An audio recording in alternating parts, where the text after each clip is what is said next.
kind of like SuHoSin? That's what I meant. Oh. Yeah. But I said win in sales, so I thought you were making your joke off that. But then I thought the other one, and then I was right, but I was wrong. All right, I got to get out of here, man. All right, bottom left starting location. We have our Terran player playing very well in game number 2. 4-time GSL Code S champion. He is AJM MVP.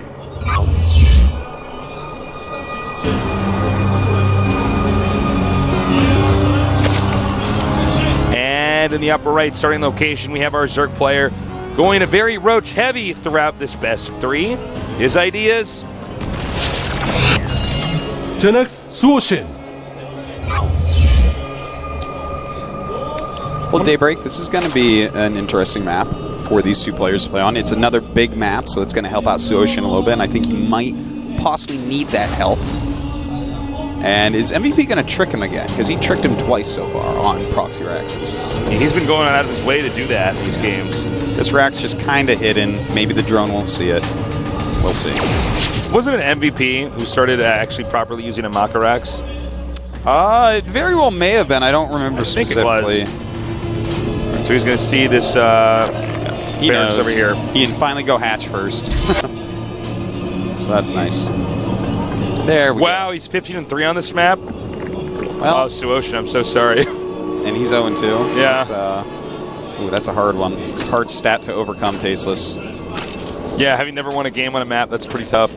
Your stats may be you, but you are not your stats. Thanks, Artosis. All right, Barrick's done now. And looks like he's going to go ahead and make a command center now. So, this map, I actually just love this map. Is this your favorite map, Artosis? In the pool currently, I would say so, yeah. Yeah, it's my favorite map. It's, the thing is, it is getting just a little bit old to the point where, we know this map so well. We see so many games on it. I like that to a certain degree. Right. But it's becoming kind of like, a good version of Metalopolis where, how many new variations are we really going to see on this map from here? Right, It kind of plays... I mean, the game's still evolving, so we'll still see a little bit, but... It's actually funny. Well, you know this, Artosis, but for our viewers, a little history lesson here. In StarCraft 1, when the game first came out, people were only playing on 1 or 2 maps. Yeah. This was like a concept that wasn't quite there. The concept of like dozens of different maps and how to play on each of these different maps. For years, people were basically just playing on Lost Temple. Yeah, freaking Lost Temple. Yeah. Guess what, guys? We found the temple, and finally we stopped playing on it. Yeah, we're done with it. And then turns out it's in the middle of the map. It's not that exciting. Yeah, there's nothing really lost about it. Yeah. All right, so SuHoSin getting reasonably quick gas and found that SCV quite quickly. That's good for him. I hated Lost Temple. Well, actually, I was fun at the time, but then after playing on it for a while, then the one after Lost Temple was Python. Well, no, that actually was some other maps that came in between them, but then there was a period where everybody always played on Python. Well, Python was so good to practice mechanics on. Yeah. There was just a big macro map. Yeah, there was no trick to it. The problem with Lost Temple was that cliff above your second base. Oh yeah, that was terrible. Where it's the ledges and stuff. I guess I have to go for Robo every time here, or I just lose my expansion. You should have tried playing TVZ at 6 o'clock. Yeah. God. Let's not even talk about so this anymore. terrible. I'm depressed. All right, so MVP is actually pushing across the map with 3 Marines. And this is pretty cool because obviously SuHoSin doesn't want to make a lot of lings. He only has 2 total. And where are they? There's 1, and there's 1 on the watchtower. So he's actually snuck around, and this is going to be really annoying. And in fact, SuHoSin's sending down all 3 queens. And that leaves no queen at his natural, so he's going to miss and inject just because these 3 Marines walked across the map. In fact, he might lose a ling as well. What a great usage of those Marines by MVP. All right, now we see some Hellions, being cranked out here. Reactored Hellions, in fact. Drinking speed has started. Roach Warren coming out again from SuHoSin. One thing to say about this style is he can take a very quick third against Terran with it. It's just MVP, has he figured this out enough to feel completely confident against it? He is going for a 3rd command center. Okay, now he's actually rotating off his factory, so he's going to go back to get the tech lab on the factory. Perfect choice. You should, and he's going right into Siege Tanks. He's figured SuHoSin out. MVP has actually adapted each game a little bit more, and just to go straight into Siege Tanks from here. I mean, SuHoSin with Roaches, what are they going to do against Siege Tanks on high ground? Absolutely nothing. MVP can get upgrades, get economy, do anything he wants off very few units with the highly defensive Siege Tank placement. Queen's once again being forced to relocate here because the Hellions are, just harassing and doing a good job of it. Do you feel like MVP is actually safe if he lifts and takes his third, or should he just turtle? Definitely not right now. We have a lot of Ling speed and a Baneling Nest on the way. So SuHoSin's actually doing this game, not just his standard play. He's tricking MVP by taking that third hatchery. He's actually going for the Roach Bane all-in. And if he doesn't do a lot of damage to this, he's in trouble. But Siege mode will be done. He sees the third command center here, too. Yeah, so he's going to feel even better about it. But Siege mode's going to finish before the Banelings get here. So MVP has a really good shot of holding this off. A lot of this is going to depend on where the Siege Tanks are positioned. Yes. That and how quickly can he move his units around. He's got to be careful. He's got to target Banelings. The Roaches can be cleaned up a lot easier. Oh, this is where we're going to see. No. Does not have any idea. But he does have his Siege Tanks both on high ground. Perfect choice. In fact, he might lose so many Banelings coming in. Oh, man. Here we go. Okay. Oh, no. And the Hellions are actually going to get some of these Banelings. This is a disaster. This is bad, Tasteless. Oh, my God. This is the most failed Roach Bane all-in there's ever been. He's killed nothing. This is like the Bale Whale strat. Oh, wow. That was... This is Bale fan mail. Yeah. That also rhymes with whale or toast. Yeah, it does. How about Trail? That is the face of Bale right there. What did you say, Bale Trail? Yeah. Bale Quail, right? We had one of these moments in, what was it, last year we did this. Okay, I actually honestly don't know if this is something that's going to be recoverable here for SuHoSin. Yeah. That is so much gas that he went into nothing.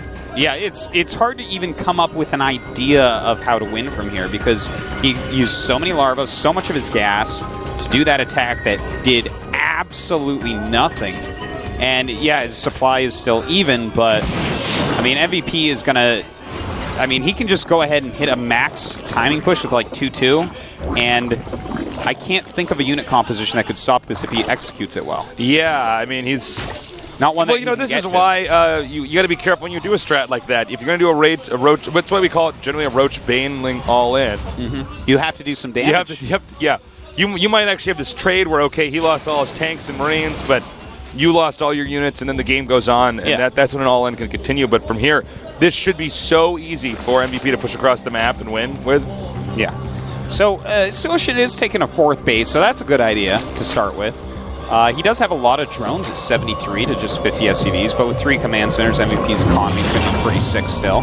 But I like the fact that he's just expanding a lot and has almost no units out. That's a good set of risks to take, because when you take a risk like this and it fails, you have to take more risks to actually, get back to somewhere near even. And I want to echo what you just said right now, because that's actually so important for people learning StarCraft. If you take a huge risk and it doesn't work out, don't go back and try to play an ordinary game from there.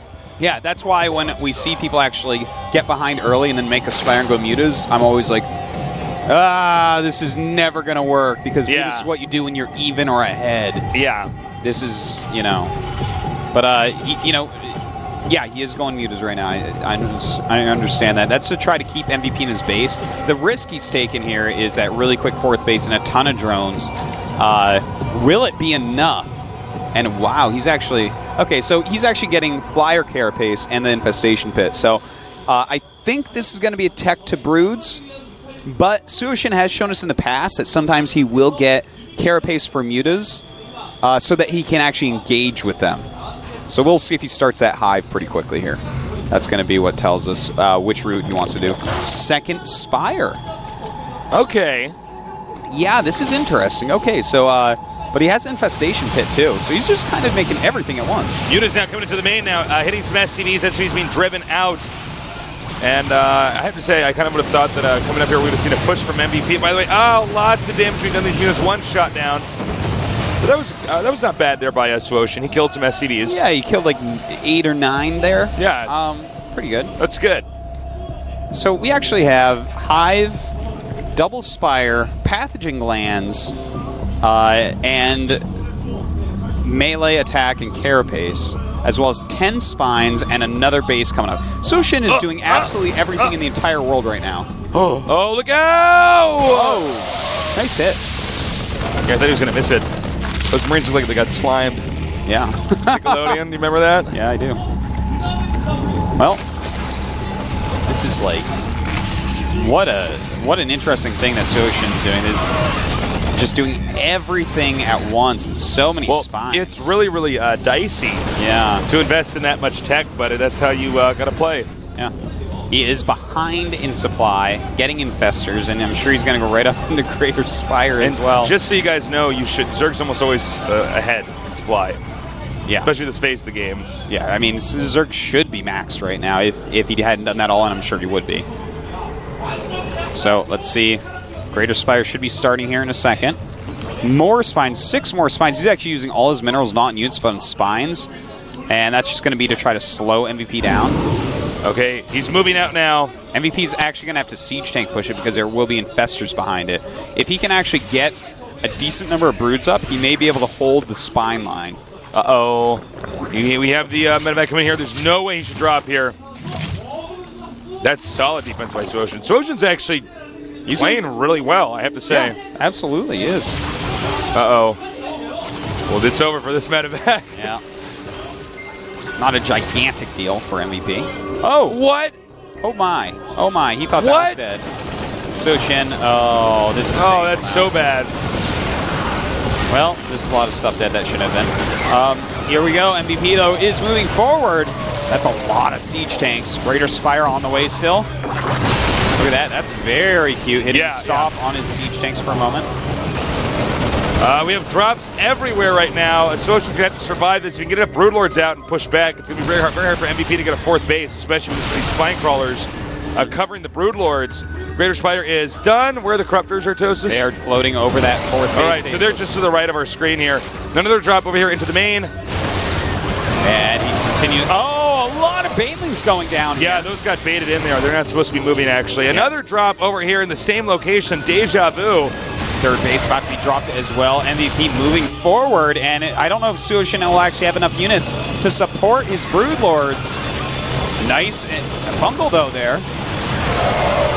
All right, Broodlords are out. And only 3, though. There are Vikings out. How many Corruptors do we have? 5 Corruptors, so he can actually take that out. He might actually, if he can kill off all these siege tanks, maybe he can start to make some sort of comeback here, but his 3rd base in a lot of trouble. Checks on your piece here. Just 50 drones to 54 SCVs. So that's the real blow that SuHoSin was hit with, was that lack of workers now. Yeah, he's lost quite a few from these drops that have been very good. Oh, GG. All right, he's not even the hatchery's gone. He's down that many drones. You got peeled apart. Can't actually all in and do everything at once against a really good Terran. First moment we're actually seeing MVP sort of react. Yeah, he's like, okay. You know, after losing that first game, that'd be shocking because he got he got smashed. He got bopped in that first game. He got bopped. Actually, that wasn't actually a bop. The first game? A bop is like where you just make units and attack them and they die. That's actually a bop. Okay, that's a bop. That's a bop. That's where you just like walk to the base and kill them. You're like, Okay, you got smacked then. Yeah. Smashed. You got smashed? I don't know. I'm like making these words up. I'm going to use smacked for this one. You got smacked in that first game. SuHoSin, unfortunately, did not manage to get out. To the smoother part of the group where it's like, okay, all I got to do is win one more. But it's MVP. There's really no shame in losing to him. He's a solid player. He's the best player in the world. So solid probably doesn't do him justice. But coming up next, we're going to have Happy against Genius. Yeah, it should be a good one. Happy, someone that likes his long games. Genius, someone who mixes it up a lot, has a lot of smart play, a lot of smart builds, and does love his Void Ray all-ins. Yes. And somebody who also loves to do 2-base Colossus. So that's right. It's going to be fun to watch absolutely mix that in. All right. Well, we're going to take a 5-minute break, and when we get back, we're going to have our second best of 3, Happy against Genius. So stay tuned.